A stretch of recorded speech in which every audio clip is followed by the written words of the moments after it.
बहुत बहुत स्वागत आप सब लोगों का जीवन उत्साह न्यूज़ पर। ये महिला जिसे आप देख रहे हैं, इन्होंने आरोप लगाया है पुलिस के कार्यशैली पर और जिसके चलते सवालों में DGP disc awardee SI Priyanka Thakur, Kachcha tank चौकी नाहन, जिनके ऊपर ये आरोप लगाया है कि उन्होंने गैर कानूनी तरीके से इस महिला को गिरफ्तार किया है। इस महिला का ये कहना है कि शिकायत करने मैं थाने में पहुंची, किंतु मेरे साथ मारपीट की गई। शिकायत के बावजूद एसआई के खिलाफ कोई कार्रवाई नहीं हो रही है, यह इस महिला का कहना है। इसके अनुसार डीसी और एसपी को भी शिकायत की जा चुकी है। महिला ने सीएम हेल्पलाइन पर भी शिकायत की है, किंतु कोई कार्रवाई नहीं हो रही है। आखिर सच्चाई क्या है, यह महिला आज प्रेस कॉन्फ्रेंस के माध्यम से अपनी व्यथा बता रही है। जैसा कि आप देख रहे हैं, 21/3/2020 की घटना ये महिला बता रही हैं और इन्होंने आरोप लगाया है पुलिस पर सही कार्रवाई नहीं करने का। हालांकि इस महिला के जो आरोप हैं उनमें कितनी सच्चाई है, इसको लेकर आप एसआई प्रियंका ठाकुर का पक्ष भी सुनेंगे। पर जो मेरा जो मेन बात है वो है यहाँ की जो एसआई है कच्चा टैंक चौकी की प्रियंका ठाकुर और मैडम तपेंद्रा, उनके लिए है जी। उन्होंने मेरे साथ सर, मैं जैसे ही अपनी कंप्लेंट कराने के लिए गई कच्चा टैंक चौकी में 21 मार्च को, तो सर वहाँ पे जैसे मैं गई वहाँ पे मेरी किसी ने नहीं सुनी। मैंने कंप्लेंट कराने की कोशिश की, उन्होंने मेरी कंप्लेंट से बात, मैंने बोला उनको कि आप कंप्लेंट लिखिए, तो उन्होंने कैमरा मेरे आगे रख दिया कि इसमें आपका सब रिकॉर्ड हो रहा है। जब वहाँ पे कुछ नहीं हुआ, वहाँ पे जो वो लेडीज़ थी सुनीता, उनसे मेरी बात हुई कि वो मेरे से पहले बैठी हुई थी, तो वहाँ पे मैं भी गई अपनी कंप्लेंट लिखाने, तो उनसे कोई बात नहीं सर मेरी हुई। तो जैसे ही मैं वहाँ पे गई और थोड़ी देर बाद जहाँ मेरे को वहाँ पे चक्कर आ गया, चक्कर होके मैं बेहोश हो गई। मैंने उनसे बात की, उनका मेरे को हॉस्पिटल जाने दो। उन्होंने बोला कि नहीं, बोलते कि वो आते ही जो मैडम प्रियंका थी उन्होंने आते ही बोलना शुरू कर दिया कि भाई इनको लेडीज़ को अंदर डालो आप, और इन्होंने भाई क्या बोलते हैं 144 के तहत इनको अंदर डालो और इनसे जो भी है वो बात करो।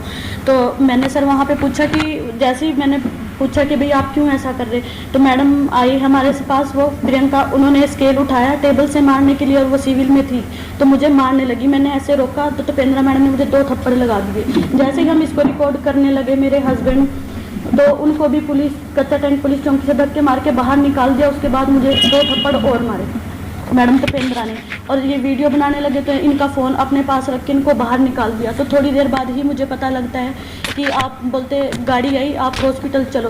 हॉस्पिटल जैसे ही हम जाके आए, वहाँ से मुझे पता लगा कि आपको गिरफ्तार कर लिया गया।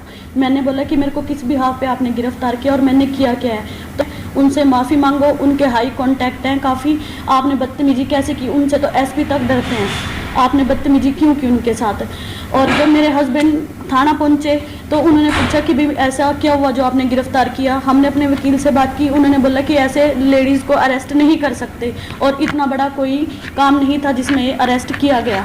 इलीगल तरीके से मेरी एक तो गिरफ्तारी की इन्होंने, सारी रात मुझे अंदर रखा बिना ही किसी बात के, नहीं मेरी कोई गलती थी। जब इन्होंने बोला कि भाई आप बोलते हो तो जाएगा इसमें कुछ, पर आप किसी बड़े आदमी से, पहुंचे हुए आदमी से फ़ोन कराओ क्योंकि उनके हाई कॉन्टैक्ट हैं। उसके बाद जब क्या बोलते मेरे घर में आई, अगले दिन बेल करवाई मेरे हस्बैंड ने। जैसे मैं घर में आई, घर में आने के बाद काफ़ी टाइम तक मैं डिप्रेशन में हूँ अब तक इस बात को लेके। तो मैंने पूछा उनसे कि मैं गई एसपी तक गई, मैं कंप्लेंट लेके 31 तारीख को, तो एसपी सर ने मेरे को 2 मिनट के लिए मिले, बोलते कि हाँ मुझे आपकी कंप्लेंट के बारे में पता लगा है, पर आपकी जो कंप्लेंट है आप जो कच्चा टैंक चौकी वाले हैं वही सॉल्व करेंगे, हम आपकी ये सॉल्व नहीं कर सकते बात।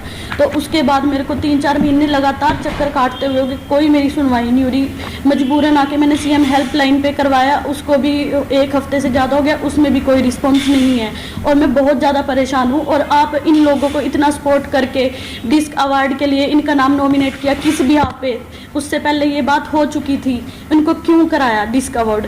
उनका जो है, उनका जो बात करने का तरीका है, हर एक आदमी उनसे परेशान है, उनका जो एटीट्यूड है बहुत ज़्यादा है। मैं इसके लिए पूछना चाहती हूँ कि अब तक मेरी ये कंप्लेंट दी है, इस पर एसपी सर से 10 बार मैं मिली, उन्होंने कोई वो मेरे से मिले ही नहीं, इनकार कर दिया मिलने से। फिर मैं उसके बाद डीसी के पास गई, वहाँ पे मनीष ठाकुर मुझे बोलते हैं कि जब पुलिस के साथ उलझोगे तो आपको पुलिस ऐसे ही रास्ता बताएगी, पुलिस के साथ क्यों उलझते हो, तुम्हारे साथ ऐसा ही होना चाहिए।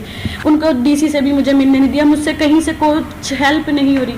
अब मैं इस बात को लेके जाऊँ, उनको प्रियंका ठाकुर और क्यों सपोर्ट किया जा रहा, मुझे ये नहीं समझ में आ रही कि इतनी जगह मेरी कंप्लेंट है, एसपी ऑफिस तक जा जा के मैं परेशान हो चुकी, कोई मेरी नहीं सुन रहा और मैं इतनी ज़्यादा डिप्रेशन में हूँ कि मैं खुद मन करता है कि मैं कुछ कर लूँ। और इतनी ज़्यादा परेशान होने के बाद मैं इतनी, मेरा पूरा फ्यूचर स्पॉइल कर दिया। क्यों? क्योंकि मैंने आगे अपना एनजीओ खोलना था, अब मेरा आगे हर एक चीज़ में अपना कुछ भी लाइसेंस वगैरह बनाना, मेरे हर चीज़ में यही चीज़ आगे आती है। अभी नहीं बात के मेरे लिए ये इतना बड़ा उन्होंने मेरे ऊपर आरोप लगाया। मैं पूछना चाहती हूँ कि मेरी गलती क्या थी? अगर जो मेरी गलती है तो आप सीसीटीवी फुटेज निकलवाइए वहाँ से। वो महिला सिविल में आके किसी को भी मारती है, दिन दिहाड़े वो ऐसे घूमती है, रोक देती है सबको। मेरा घर से निकलना मुश्किल हो गया क्योंकि मैं जाती हूँ तो मेरे को घूरती है वो, गाड़ी से जाती हूँ मैं तो मैं बहुत ज़्यादा परेशान होगी, मेरी हेल्प की जाए, मैं बहुत परेशान हूँ। मुझे चौकी से एकदम से कॉल आती है कि मैडम 2 लेडीज़ और यहाँ पे झगड़ा कर रही हैं, आपस में मारपीट कर रही हैं। झगड़ा मीन्स मारपीट कर रही थी, अदरवाइज़ तो यहाँ पे हमारे ये डील कर लेते हैं छोटी मोटी चीज़ें। तो यहाँ पे उन्होंने लड़ाई झगड़ा करना शुरू कर दिया हमारे चौकी में आते ही, और मतलब ये नहीं उसको हैंडल कर पा रहे थे। उन्होंने मुझे कहा कि मैडम आप आ जाइए, तो मैं उसी पैनिक कॉल पे एकदम से, मतलब इतना टाइम मुझे नहीं लग पाया कि मैं ड्रेस पहन पाती है कुछ भी, तो ये आप भी समझ सकते हैं, तो जेन्युइन चीज़ है। तो मैं एकदम से चौकी में पहुंची तो आगे बहुत ज़ोर ज़ोर से लड़ाई कर रही, गंदी गालियाँ दे रही, एक दूसरे के बाल पकड़ के लगी हुई है, खींच रही है। तो चौकी में इस तरह से झगड़ा करना, मुझे नहीं लगता कि इसमें अगर हमने उनको प्रिवेंटिव एक्शन में 107-51 में उनको अरेस्ट किया तो किसी अपराध को रोकने के लिए अरेस्ट किया, और ना मैंने इसमें कुछ गलत काम किया है। जो भी था अकॉर्डिंग टू लॉ हमने किया है। मारपीट की जो बात कर रही है, नहीं, वो बिल्कुल झूठ है, क्योंकि उस लेडी को उसी दिन से दिक्कत हो गई। आप दूसरी लेडी से भी बात कर सकते हैं, जो दूसरी लेडी वहाँ थी आप उनसे भी बात कर सकते हैं, सुनीता उनका नाम है। तो हमने तो दोनों लेडीज़ के साथ एक जैसा व्यवहार किया और उनको भी अंदर दिया, ऐसा नहीं है कि इनको ही दिया था।